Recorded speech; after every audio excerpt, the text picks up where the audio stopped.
Hello, welcome back to Bonaventure time. Today, I don't want to just talk about one singular philosopher, but I want to talk about a school of thought. A school of thought I think that often goes overlooked, um, but it certainly should be held as valuable for the reasons I will give in the following. And this school of thought is going to be the Franciscan school, or as it's commonly known, the Franciscan Intellectual Tradition.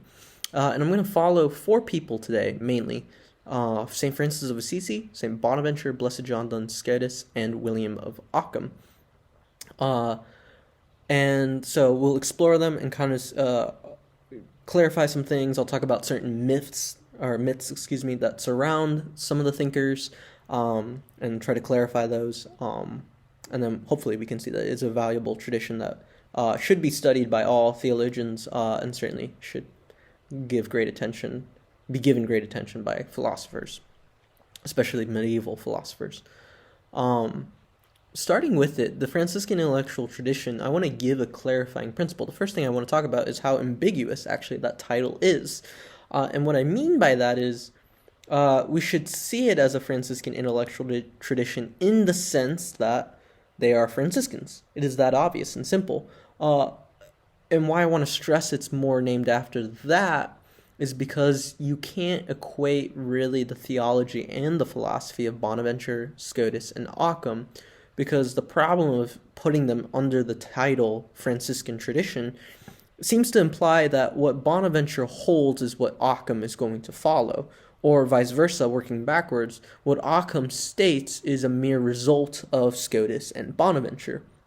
This, to me, is very dangerous because Ockham's going to make some claims that I'm going to argue are not found in Scotus, are not found in Bonaventure. In fact, I'm going to argue that they are completely contrary to what they are saying.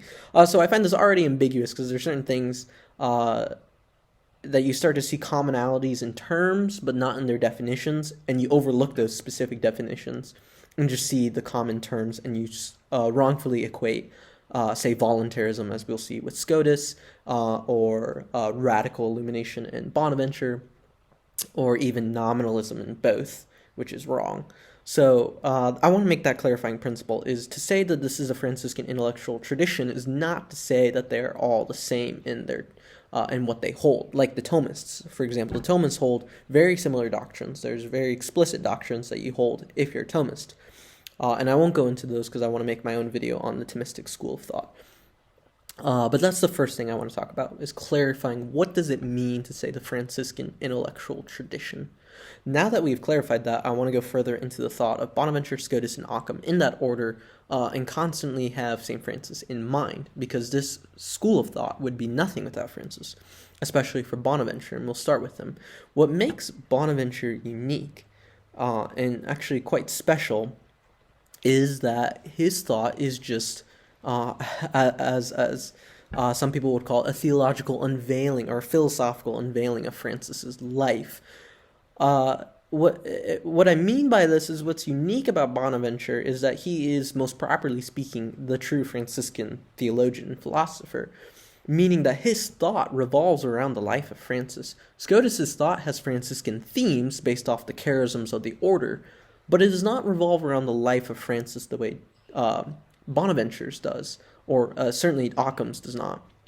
And so this makes Bonaventure unique, and I think most properly speaking, the Franciscan father of, the Franciscan father of the Franciscan tradition, because his thought is that unique, and it's actually not just unique in the Franciscans, but it makes it unique even to the Dominicans, because Dominicans traditionally hold to the thought of Thomas Aquinas. And Thomas Aquinas himself was Dominican, but his thought is not an unveiling of Dominic's life. In fact, his thought revolves around a lot Augustine, most primarily Augustine, Aristotle, although I'll talk about this in my video I make on them. There's a misconception that he's just an Aristotelian that is in misunderstanding of Thomas. But it revolves around Augustine, the Church Fathers, Aristotle, and most certainly the life of Christ. As well as Bonaventure's The Life of Christ. But in a way, Francis, in his becoming the image of love, as we'll get to, really complements this following Christ for Bonaventure. So that makes Bonaventure quite unique. And I want to kind of just talk about this in three main themes, and I've made videos kind of explaining some of them, such as exemplarism and divine illumination. But I want to get into a third principle, the crown of affectivity, just in brief, and kind of show this kind of pattern of Francis and Bonaventure's thought. And it really actually begins when Bonaventure was a baby, or a little child. He actually had a deathly disease that was going to kill him, but his mother brought him to Francis, who prayed for Bonaventure and actually healed him through the grace of God. And Bonaventure's name actually was Giovanni, which is Italian for John. And Francis pronounced therein, or therefore, O Bonaventura, good fortune in Italian. And that's where Bonaventure gets his name. And Bonaventure talks about this in his introduction to the life of St. Francis of Assisi, the biography he wrote for the order. And he talks about how indebted he felt, and how that day really became the day that he was going to join the Franciscans, because of how much debt he felt to St. Francis. So there's a special bond already in the early years of Bonaventure. And you see this unfold, especially through the three doctrines I just named. Exemplarism, right? The idea, in brief terms, the idea that because creation emanates from Christ, the Word, it has a certain resemblance to God. But in no way does God resemble creation. It's kind of a weird, paradoxical reality there, that we reflect and resemble God, but God does not resemble us because he's God and he's above us. So there's this weird paradox there, but that is the paradox that Bonaventure starts with, especially in his collations on the 6 days, his hexameron, as it would be called. And what he's trying, and where you see St. Francis in this, where he's trying to show is that St. Francis's life was devoted, and in his early years was devoted from moving from creation up to contemplation to God. But it doesn't stop there. He doesn't just stop with a knowledge of God. He doesn't just take this knowledge and say, I know of God. What Francis does is moves into contemplation and seeing how God actually, so how creation reveals God, but how God actually reveals creation in a new way through that contemplation. So in a way, Bonaventure is following this with exemplarism, because in showing the relationship between the creator and the creature, Bonaventure is showing how the effects can reveal the cause, but this is in a very notional way, in a very impersonal way. But through rich contemplation of God, through an act of faith in Bonaventure, through exemplarism, we actually come to see the fullness of creation, that God fully reveals man to himself, as is said in a church document, and as John Paul II would echo, right? And so this is the idea that Bonaventure is getting at, is that Francis is showing this modality of moving from effects to cause, so you get knowledge, but then seeing how the cause further reveals the effects in a new way, and that's wisdom, this lived experience of knowledge, consummated by the affections, as Bonaventure would say in his Breviluquium. And this is true wisdom. And he thinks Francis really highlights this wisdom in moving from creation to the Creator, and in loving creation, but not loving creation in the sense of loving it solely for its own sake, but loving it because God is revealed in creation. So that's kind of one theme with Francis that he follows. Another theme would be divine illumination, and this is highly related to the exemplarism and moving towards contemplation. That as we move to a mystical contemplation and a unity with God, Bonaventure would hold that this, again, reveals the effects more clearly. This reveals knowledge and certainty. So Bonaventure would argue for a certainty of knowledge. A common myth is that Bonaventure thinks in his illumination theory that God just infuses knowledge in us, and we have this sort of innate ideas, like Descartes would say, or Augustine doesn't say this, but kind of hints at it, so the Augustinian interpretation, in my opinion, a misinterpretation. Regardless, the idea of innate ideas following Plato. But for Bonaventure, that is not the case. Bonaventure holds to an Aristotelian epistemology that there's sense experience, and we gain knowledge through that, but we don't gain certainty, which is something actually held by Thomas Aquinas himself, Albert the Great, Alexander of Hales. All these people hold this, and Bonaventure is right there with them. But what Bonaventure would hold is that in this mystical contemplation of Christ, of God, there is a certainty to our knowledge that we get. Yeah. you can make the argument, and some have, that this is similar to von Hildebrand's a priori synthetic in his What is Philosophy, but that's a discussion for another time.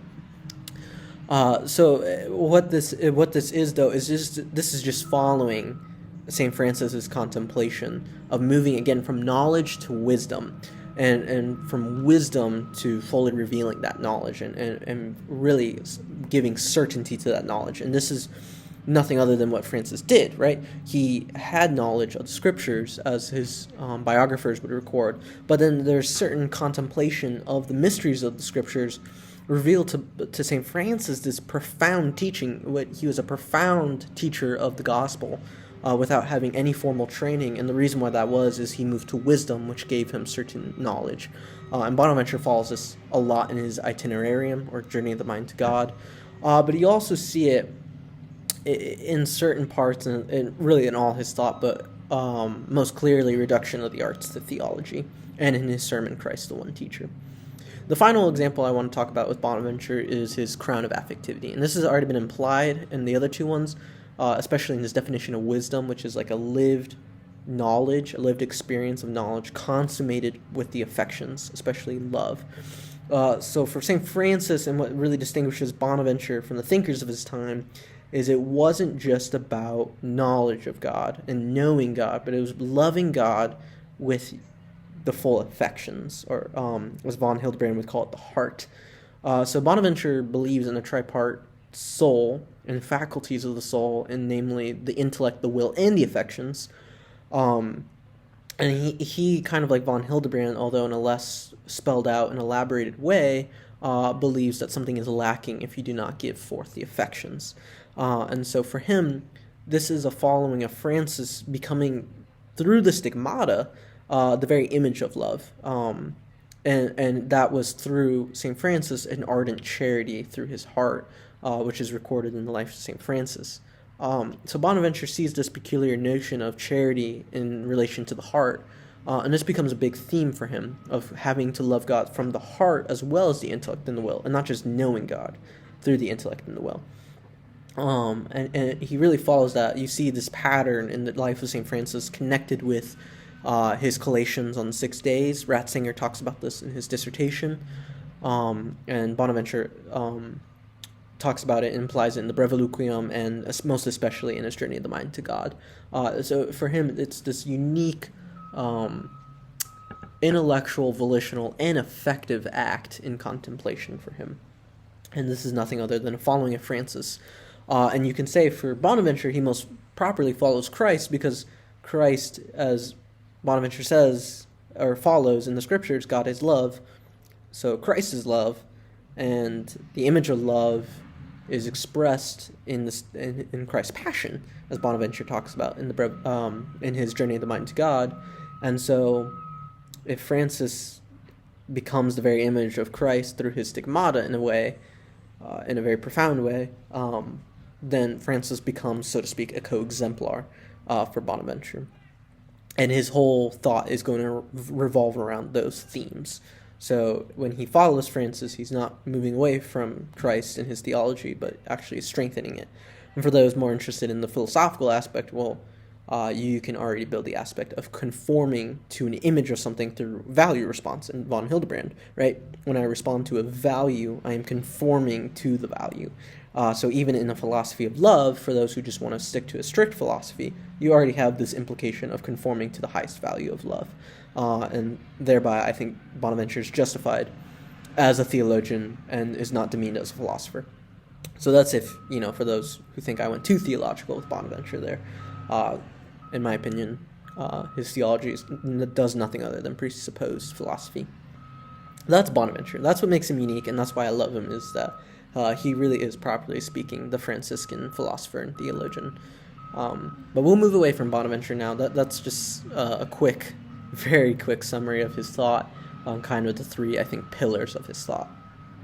Though certainly there are many more aspects to it. I want to talk about Blessed John Duns Scotus. I've made 2 videos, or 1 video on him, talking about his idea of hexaity, his individuation theory, and his idea of the univocity of being, which is his a very controversial topic for Blessed Scotus, but I think he's right in it. I don't want to talk about those today. I want to talk about kind of some of the biggest contributions Scotus makes, which I think those are it, but I won't go into them because I made videos on them already. So go check that out if you're interested in those. But I want to talk about Scotus and kind of presenting him in a way that I think contrasts how he's misrepresented. So I guess I'll start with kind of how is Scotus misrepresented. He's misrepresented in being calling 1, a voluntarist, 2, a nominalist, and 3, an attacker of Thomism. All three of these I find wholly misleading, wholly inaccurate, and ultimately very demeaning of Scotus, both in his thought and as a friar, as a holy friar, blessed. So to kind of explain and kind of, in a certain sense, defend Scotus, I want to talk about Ockham and what's true of Ockham. So there's a concept in Ockham, it's what we call Occam's razor, where Ockham, there are many implications behind it, but Ockham is going to hold that there is no such thing as universal principles. That is only a mental construction that we make, but in reality there's no common universal held between species and genera. And so what nominalism is, especially in the thought of Ockham, is that everything is just particular. There is no such thing as a universal, and so there's no such thing as essences, right? That's what the heart of nominalism is getting at. There's no common essence to something, that I am actually simply just this human being with no genuine essence, and I'm just simply mentally constructed into the community of humanity, but in no way am I really a part of that community, metaphysically speaking. This is what Ockham would hold in Occam's razor in his nominalism. And you kind of find roots of this, not necessarily in Ockham, but you could see ancient roots in this in the skeptics and the idea that everything presents itself as different. There's different appearances to different people. So there's epistemological questions underlying this notion. And Ockham by no means is a skeptic, but properly speaking, there's different forms of skepticism, but Ockham does hold to a nominalism. And what this gets attributed to Scotus because of his hexaity. So for Scotus, right, to briefly put it, hexaity is the idea is that everything has a thisness, something that makes it quite unique apart from other things. So it is this thing and not that thing. And the mistake here is misunderstanding what Scotus thinks about hexaity, because for him, hexaity is not something that is... it falls under what Scotus would call a formal distinction. So something that is both inseparable from the concept, but not identified or fully identical with the concept. So an example of this would be like a triangle. You have within the concept of a triangle triangularity, but you also have within the concept of a triangle trilaterality. So these concepts are inseparable from the concept of triangle, and yet they're not quite the same thing within a triangle. They're not, so to speak, convertible. And for Scotus, this is what it means for a formal distinction, right? These concepts, he would use this in the distinction of the soul and its properties, or its faculties, the intellect, will, and the heart, or just intellect and will, depending on what you follow. Personally, I think it's intellect, will, and the heart. So for him, it's like these aren't... He kind of follows St. Bonaventure, and this is another contribution, starting with Bonaventure, but found in Scotus, is that the soul is not fully... or the faculties of the soul are not fully convertible with they're not the identity of the soul, fully speaking, but they're not fully distinct from the soul. It's sort of this middle gap between the faculties being fully accidents and being fully substance. It's like a middle ground that the Franciscans follow. It's a very interesting thought, and it's very, actually, brilliant. But for Scotus, right, this would fall under his idea of formal distinction. It's both inseparable from the soul, but it is not convertible with the identity of the soul itself. And his hexaity would fall under this in relation to the person. It's both inseparable from the person, but it is not convertible with the person. It's something that's sort of abstractly added on to the person qua person, that is, the person in his essence, the person in his existence, right, forming a substance for Scotus, following an Aristotelian realism. So for Scotus, he is in no way nominalist, but he is a realist who has the idea of hexaity. He does think everything is unique, but that doesn't mean he thinks that there are no essences or there are no natures. Scotus would vastly hold to the natures and the essences of things. And you can easily see this in his morality, in his lectura, his ordinatio, certainly even in his distinction. I think it's book 2, the ordinatio, distinction 3, I believe. I could be wrong on that. But in his ordinatio, book 2, he talks about these distinctions, and he, in almost every time, is going to reaffirm realism. He's going to reaffirm knowledge of the senses, like Bonaventure, and thereby abstracting universals, genus, species, classifying things that are really there. In fact, Scotus would say the universal actually inheres in the object, which is completely contrary to what Ockham would say, where the universal is just a mental abstract idea that we form, and it's subjective, but is not actually in reality, and there is no such thing as essences. So Ockham is completely opposed to Scotus, even though Ockham was a student of Scotus's. But the problem is, again, that's why I started the video with clarifying that you have to clarify what you mean by the Franciscan Intellectual Tradition, because oftentimes you see student of Scotus saying something similar, therefore both are nominalists, but actually, in fact, Ockham would be the only nominalist, and Scotus is not a nominalist.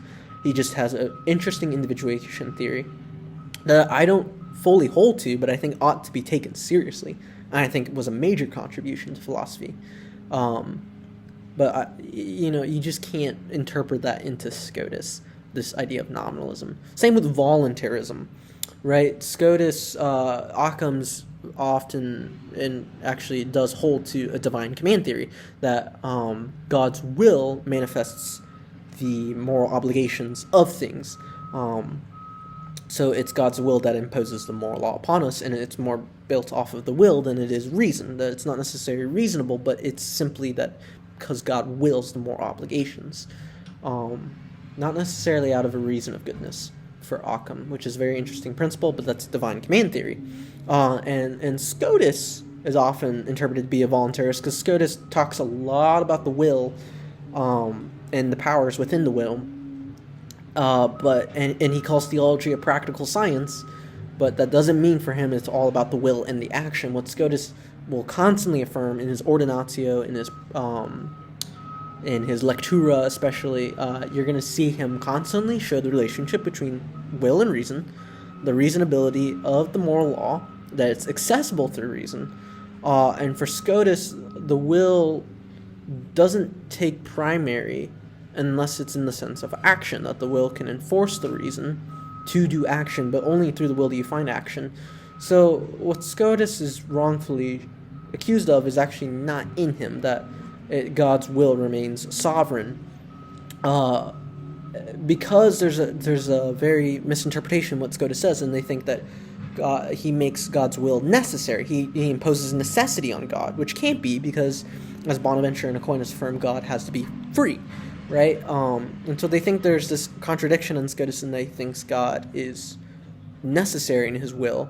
But what Scotus is actually doing is following an Anselmian tradition, and distinguishing two parts of the will, and that is the affectio commodi and the affectio justitiae, which is Latin for the affections for justice and the affections, or the following of justice. So Scotus thinks the will can do things that are advantageous for me, and the will can do things for justice for its own sake. And the reason that he makes this distinction is Scotus wants to follow with St. Anselm a better definition of freedom. What does it mean to be free?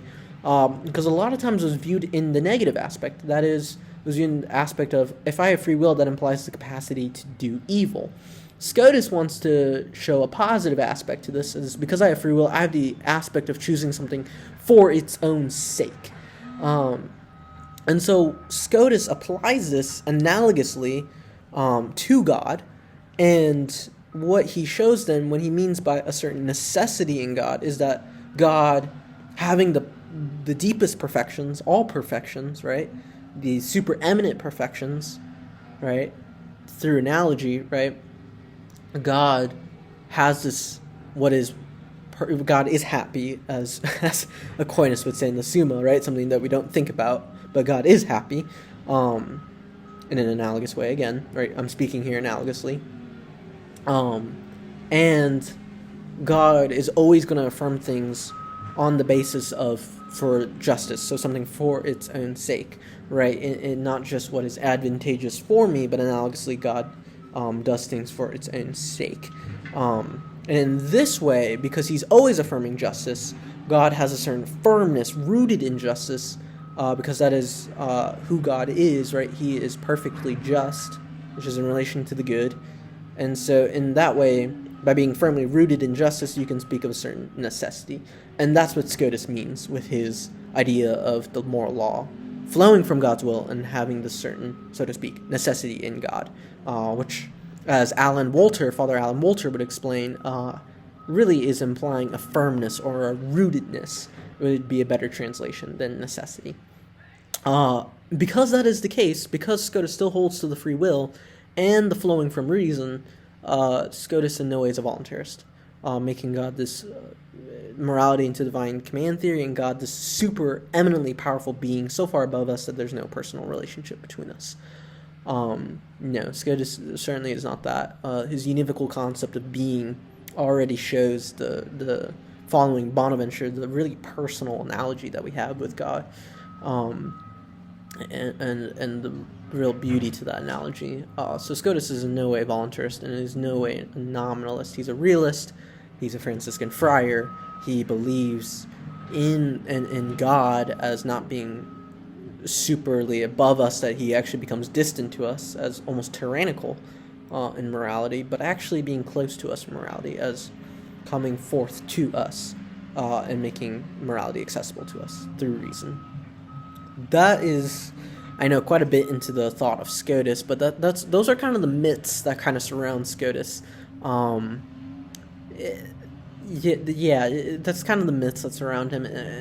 Oftentimes they make Scotus go misinterpreted and make him a less important figure in philosophy when he really is one of the most important figures in philosophy and in theology, and for that reason he has to be given, I think, better credit, and certainly needs to be given more attention and more reading, and his works need to be, like Bonaventure, need to be translated. So I'll end there with Scotus. I think those are some key things with Scotus and can help you really show, his major contributions, kind of defend Scotus as being a realist and really metaphysically grounded, and in following St. Bonaventure and St. Thomas, right? These things are held by Bonaventure, and Bonaventure influenced Thomas because he came before him. And so in no way is Scotus really taking an attack on Thomas. That doesn't mean he didn't oppose certain things that Thomas said. I'm not saying that, but he wasn't out to attack Thomas. Because to attack a lot of things in Thomas is to attack a lot of things in Bonaventure, which Scotus does not do. Scotus, I would not necessarily say Scotus is the perfecter of Bonaventure's thought, nor would I necessarily say it flows directly from Bonaventure's thought, but it does not go out to oppose Bonaventure, because he loves Bonaventure and certainly follows him in many things. I want to talk about one more thing in Scotus and in Bonaventure that I think is a major contribution and is very interesting in philosophy and theology, and that is seeing everything as hylemorphic. And what that means is, right, composed of form and matter. Now, most people would be, when you look at the earth and all things in the material realm, would simply see this, if you're an Aristotelian, as quite obvious. However, when you move into the realm of the spiritual realm and pure spirits, this becomes quite difficult, because spirits, according to Thomas, angels, that is, are pure form. They are not composed of form and matter, not hylemorphic. Bonaventure would disagree. And the myth, this is another myth revolving around the Franciscans, The myth behind this is that Bonaventure sees them as having some sort of principle of materiality composed with them. But that is actually not what Bonaventure is saying. When he speaks of spiritual matter, is what he calls it, what he's speaking at, he's actually very Aristotelian in this sense. He's actually speaking of matter as defined as really just receptive, passive, receptive to a certain form. It in no way implies actually materiality, according to Aristotle, especially in Book 4 of the Metaphysics. So a close reading of Aristotle actually implies that Bonaventure is actually very Aristotelian here. And Scotus follows this in a work that's once was attributed to him, now it's not. Just for the sake of it, I'm just going to attribute it to him now because no one's actually sure who wrote it exactly. But it probably wasn't written by Scotus, but it's attributed to him. It's called De Rerum Principio, on the beginning of things. And in it, Scotus follows Bonaventure in that, or supposedly Scotus does, in arguing for the more precise definition of matter as that which is receptive to a form. So there's this certain spiritual formation of pure spirits, right, of angels, right? And though they're not like humans and have to unfold their nature, right, we go through this temporality of time because angels are in heaven, right, so they live already in the eternal. So there's certainly this inner unfolding in the sense of fulfilling their capacity and their potency, what they're made to do, right? So there's different hierarchies in the Catholic tradition of angels, and they each have different capacities to do different things. So the seraphim are the brightest and lightest, and their main capacity is to love. The cherubim have an excellent knowledge, right? And the archangels to help defend. So these different roles, right, already show, though it's not like humans in a temporal unfolding, a certain in happening in eternity unfolding of their capacities. And Stein talks about this actually in her Finite and Eternal Being, and she actually she thinks Scotus wrote De Rerum Principio, and she sides with Scotus on this. Gives a really great account if you want to follow it more. I believe it's in chapter 7. Yeah, I think it's in chapter 7 of Finite and Eternal Being. Very interesting read of this, but I think it's a very major contribution because Stein would argue with the Franciscans that then you can't really speak of pure forms but pure spirits. It's better to say pure spirit than pure form because they are, in a sense, in a real sense, hylemorphic, and that makes more sense just from a metaphysical background to speak of the receptivity and to really speak of the angels as both. I think it makes it more clear that they're creaturely, yet they're spiritual. I think it just gives greater access. So whether you agree with that or not, I think it's a major contribution to philosophy that begins with Bonaventure, but I think is carried out quite well and perhaps more clarified in Scotus. So that's Scotus and Bonaventure, and I've talked about Ockham. I haven't really studied his thought like I have Scotus and Bonaventure. So really, Ockham was kind of, unfortunately, and I hope I haven't done injustice to him because I haven't studied him enough to do this. I've studied him enough to know that he is a voluntarist, he is a nominalist. It's a pet peeve of mine for people to accuse Scotus of that, but having not read him. I've read enough Scotus to know, and I know enough good Scotus to believe them, that he's not either of those. Although people who've studied Ockham will admit he is a nominalist and he is a voluntarist. And I won't expand more on Ockham because I just haven't read enough and I haven't studied him enough to really do justice and give great accuracy to his thought. Unfortunately, I had to use him kind of as somewhat of a contrast to Scotus mainly and Bonaventure. But nonetheless, I know Ockham was brilliant in logic, which is something Scotus was also really well known for. And that being said, Ockham, his epistemology is the only thing I'd really know, and that's in the Nominalism, for the reasons I already stated. One more fun fact, kind of just going through each one of these thinkers and philosophers, something that I think was a unique, like, sort of charism or a unique specialty that they had.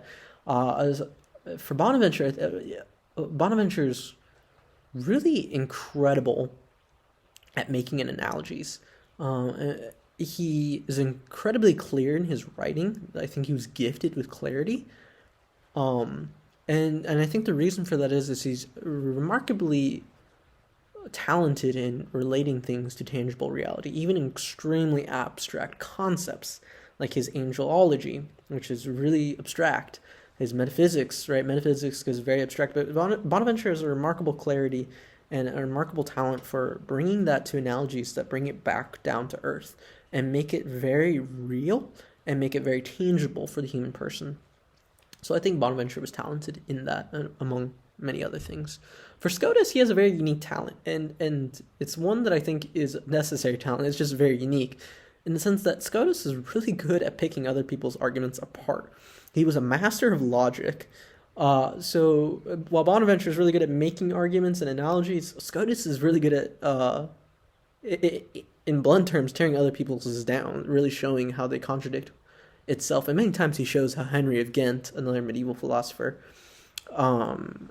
how his premises actually prove the opposite of what he's trying to argue. How what Scotus is trying to argue, Henry of Ghent actually proves. So it's really funny. Scotus just piggybacks off of Ghent at times, or Gottfried, and just uses their premises, and just shows how it actually implies what he's trying to argue, which is the opposite of what they were saying. So Scotus, he had a remarkable mastery of logic, and in many ways was really good at just picturing not just syllogisms, but picturing equations. And in many ways, I think he had, in a mental way, sort of symbolic logic, started by like Wittgenstein, and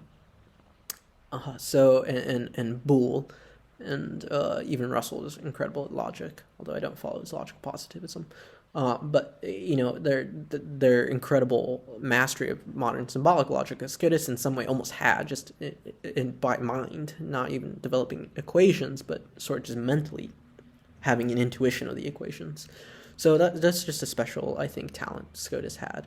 And again, I just haven't said enough to speak of one of Ockham, but I'll say one of Francis. Francis had, as most of his biographers will say, just an incredible charity. Like it's nothing but holy thematic love, as von Hildebrand calls it. And it's very infectious. A lot of the biographers talk about how St. Francis really infected others through his charity. And it was both firm and steadfast, but it was also very tender and loving. So sort of these things that look like contradictions just become paradoxes. And Chesterton also talks about that. So that is what I would say about Francis and his special talents, although of course there are many more. So I'm going to end there. That turned out to be quite a longer video, but I hope this is interesting for you, the Franciscan school of thought. It is one I'm an avid follower of. I'm an avid enthusiast on being a phenomenologist. I think there are many overlaps with the Franciscans, so I love Bonaventure, as I've expressed in other videos. I'm a huge fan of Scotus. I think he's completely underrated and completely misinterpreted. Big fan of him, so I'm an avid enthusiast of the Franciscans. So I hope you enjoy this video as much as I enjoy the Franciscans, and I hope it encourages you to study them more, and I'll actually just give recommendations of where to start if you want to start with the Franciscans. For Bonaventure, I would start with his Journey of the Mind to God. That's going to give you almost all of his thought in 30 pages. Remarkably beautiful. So that's where I'd start with Bonaventure, and hopefully it just leads you into reading more of him. For Scotus, he's a lot harder. Scotus is incredibly hard to read, especially in his Latin. So for Scotus, I would read actually a secondary source. I find either Alan Walter or Tom Ward to be the best Scotists to follow. So I would start with Tom Ward's Introduction to Scotus's Thought, Ordered by Love. Really good book, really properly accurate, and he in no way, I think, is overly generous with Scotus. I think he just shows the truth of what Scotus says. So those would be my recommendations into the Franciscan thought. And Francis, Life of St. Francis of Assisi by St. Bonaventure. That's, I think, the best biography of him, and it's the official one of the order. So hopefully you can read more of the Franciscans, and hopefully you can grow a deeper devotion to them. I hope you enjoyed this video. I'm going to make one on the Thomas soon. Until then, see you next time. God bless.